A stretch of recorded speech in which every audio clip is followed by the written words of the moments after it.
Je suis Christelle Célis et ici, j'ai à cœur de t'offrir un espace de messages et de canalisation à travers ce podcast. Pas de développement personnel pour se donner bonne conscience, pas de dogme ou de cadre rigide, pas de spiritualité à la mode.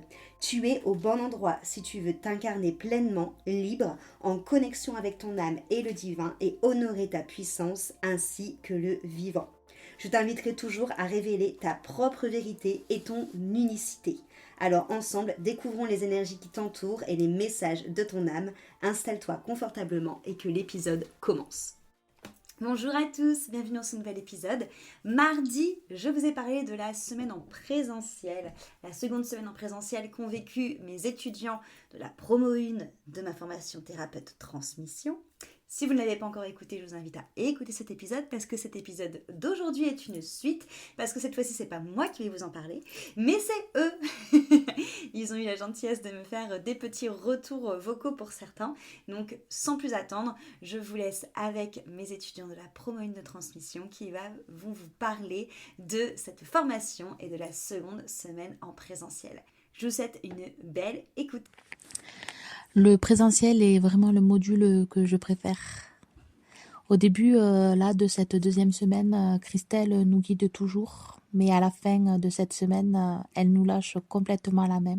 Elle enlève tous les petits tuteurs qui pouvaient nous rassurer pour que nous puissions enfin déployer nos ailes, mais sans elle. Nous devenons alors des vrais thérapeutes avec notre propre style, ce qui émane vraiment de nous. Cette immersion remue aussi beaucoup de choses. Elle demande énormément d'investissement, de travail, mais tout cela est fait dans la bienveillance.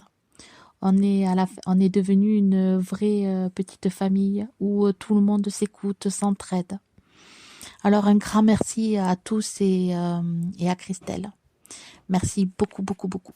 La deuxième semaine en présentiel de la formation transmission de Christelle s'est super bien passée. Déjà, j'étais très heureuse de retourner pour vivre une semaine pleine en présentiel chez Christelle, de retrouver mes camarades de classe, avec qui tout a commencé et avec qui j'ai pu évoluer. On a pu tous se voir évoluer, donc là c'était super de se retrouver et de commencer à clore la formation qui va se terminer dans 2 mois.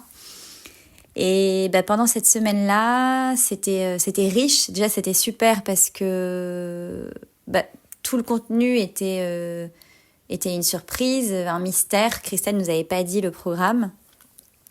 Donc, on a pu être initiés à l'animation de constellations systémiques et familiales en individuel et en collectif, où on a pu du coup animer une constellation collective avec plusieurs participants.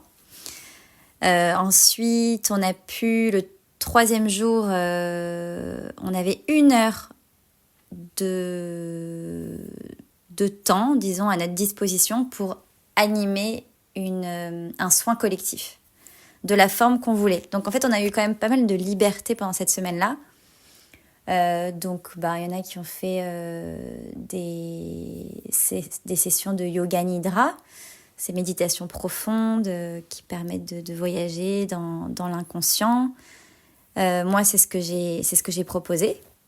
Comme c'était pile le jour de la nouvelle lune, je l'ai fait sur ce thème-là. Et il y a aussi eu un soin collectif avec des cartes, comme le propose souvent Christelle en visio dans le cadre de son école. Et il y a eu aussi un nouveau type de soin. Ça, c'était un vrai défi aussi de canaliser un soin de manière libre à l'intuition, sans protocole. Donc, c'est-à-dire donner un soin intuitif.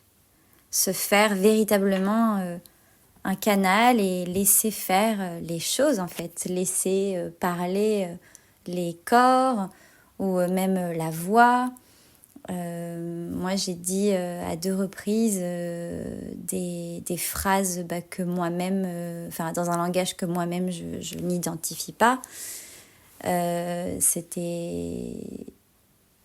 me permettait de voir que le canal était ouvert et que j'arrivais à laisser mon mental calme, en veille, à l'arrière quoi. Il n'était pas là, il était tranquille et donc ça m'a apporté de la confiance en moi de constater ça en fait, que je pouvais être un lieu de passage pour canaliser un soin. Pour canaliser un soin en fonction qui était adapté à la personne qui recevait ce soin. Et voilà, tout ça dans une interaction parce que on reste 2, même si je suis le canal sur le moment. C'est une interaction d'énergie et qui contribue à des rééquilibrages. Voilà, et j'ai adoré aussi recevoir ce soin intuitif d'une camarade qui était parlant aussi quand après on fait le débrief entre nous et qu'on compare ce qu'on a ressenti. Et il y avait des images qui se rejoignaient. Moi, dans ma vision en tant que canal du soin et elle en tant que receveuse du soin et inversement. Voilà, et le dernier jour, avant ces soins intuitifs, Christelle nous a fait un soin individuel pour nous aider à accueillir notre médecine, pour favoriser le terrain d'accueil de notre propre vibration en fait, qui est en elle-même une médecine parce qu'elle est là dans son état le plus brut et le plus authentique, je dirais. Et ce soin, moi j'ai adoré ce soin, ça m'a fait des déclics intérieurs aussi, ça m'a donné envie de connecter un peu plus avec le chamanisme. Et voilà, je viens d'ailleurs là à l'instant de trouver mon tambour. Donc je suis très heureuse de ça au moment où j'enregistre cet audio en peau de cerf. Et le dernier jour, c'était un dernier soin où on avait le choix parmi tous les outils qu'on a travaillés pendant ces 13 mois et nos outils personnels aussi parce que on a tous des outils personnels qui nous ont aidés à évoluer. Donc là, on avait le choix pour faire le dernier soin. Et c'était intéressant de pouvoir avoir cette liberté. Donc c'était une semaine de pratique, d'ancrage. Moi, je me suis sentie vraiment plus confiante en moi. C'est ça que j'ai senti. Ça m'a ancrée, ça m'a réalignée.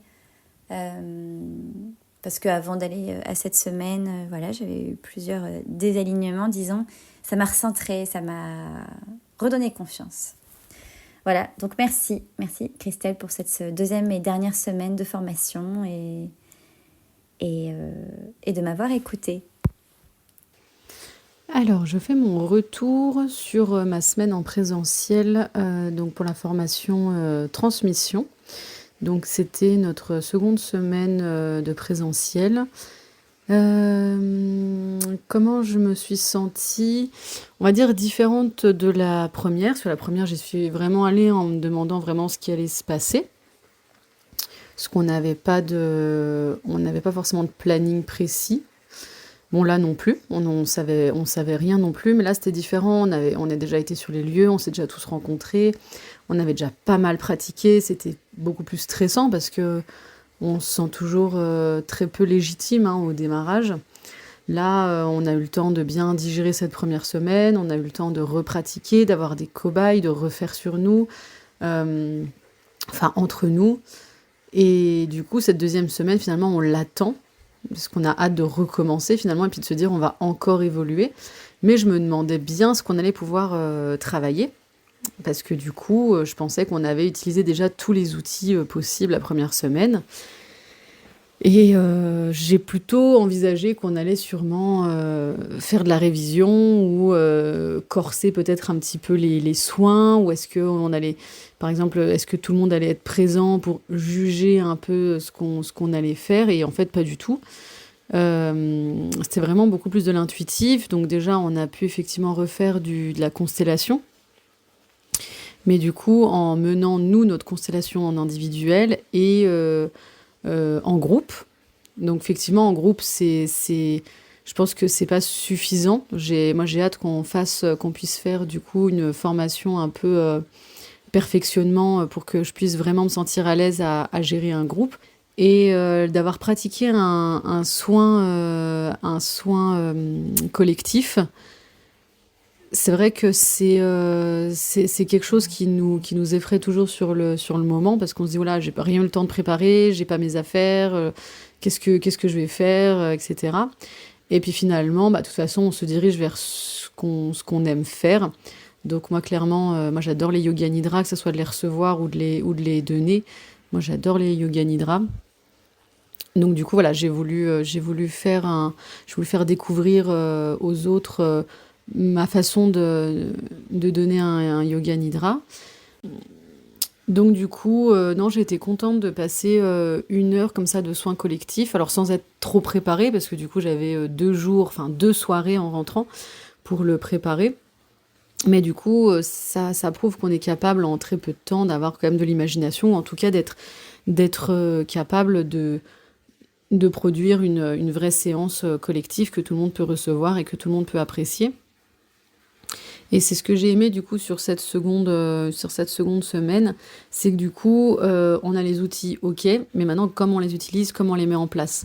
Et du coup, une fois qu'on avait fait les soins collectifs, on a eu aussi les soins intuitifs. Donc au début, on se dit, mais si on ne doit pas utiliser les outils qu'on a vus, qu'est-ce qu'on va faire ? Je me suis dit, mais je vais faire quoi ? Je vais brasser de l'air, je vais sauter autour de la personne.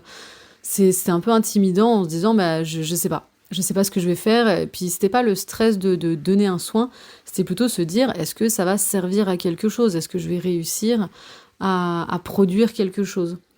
Et en fait, il faut juste lâcher le mental et se faire confiance, canaliser, et vraiment être en confiance après avec son client, son patient ou son binôme. Là, pour le coup, la personne avec qui j'étais en binôme, on avait déjà fait des soins ensemble durant la dernière formation, et puis de toute façon, tout le début de semaine. Donc voilà, on se fait confiance entre nous, c'est différent, l'atmosphère est quand même bienveillante. Et on a senti toutes les deux le besoin de faire comme un pacte, un contrat d'âme à âme, les yeux dans les yeux, pour se dire, voilà, on se fait confiance, et on laisse l'autre canaliser pour nous, et de recevoir ce qu'il y a à recevoir, ou de donner ce qu'il y a à donner. Et du coup, ça a été hyper important, parce qu'effectivement, quand j'ai donné le soin, le fait d'avoir conclu ce pacte, je pense que ça a été le démarrage de la canalisation, et du coup c'est parti très très vite. J'ai senti pas mal de choses, ça m'a parlé de plein de sujets qui sont ressortis du coup avec le tirage de cartes qu'on a fait pour se mettre un peu à l'aise et connaître un peu le sujet de ce qu'on allait traiter. Et du coup, au début, je me suis dit, bon, allez, on va se déstresser, on s'installe. Je vais faire un ancrage. Donc, elle était allongée, avec le masque sur les yeux. Voilà, elle était prête à recevoir un soin. J'ai mis pas une musique, mais des sons avec une vibration pour les chakras. Et j'étais partie pour faire un ancrage. Et en fait, j'ai vraiment ressenti ce besoin de ne pas parler.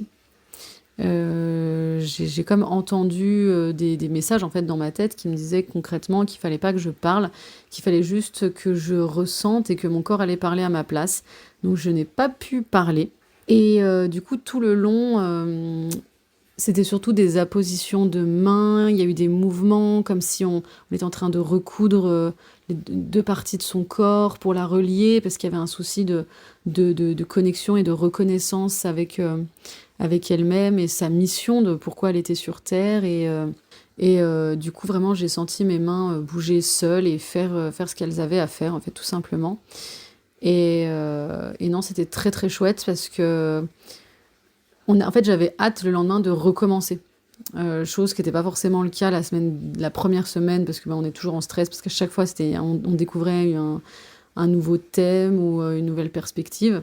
Là, c'est vrai que j'avais vraiment hâte, du coup, de pouvoir mener vraiment le soin intuitif. Donc, ça s'est fait tellement de façon fluide. Le lendemain, on a fait le tirage de cartes. Après, on est parti en soins énergétiques, où là, je l'ai mis en hypnose. Là, par contre, j'ai pu parler. C'est là qu'on sent qu'on canalise vraiment des choses différentes suivant la personne qu'on a en face. Et du coup, une fois qu'elle était en état de conscience modifié, il y a eu tout un soin énergétique, vraiment pareil avec les mains, où j'ai laissé vraiment parler mon corps. Donc je fermais les yeux et je laissais venir les mouvements, les appositions de mains, les massages, etc. Il y a eu de la parole, beaucoup de prières à Dieu, beaucoup de bénédictions. C'était vraiment une belle expérience de pouvoir pratiquer comme ça sur nos collègues de formation. Parce que du coup, il y a un autre lien qui se tisse entre nous et du coup, il y a plus de confiance, plus de sérénité et vraiment de pouvoir partager ça aussi, parce que c'est pas que quelque chose qu'on donne, c'est quelque chose qu'on reçoit également. C'est un vrai partage en fait entre deux personnes.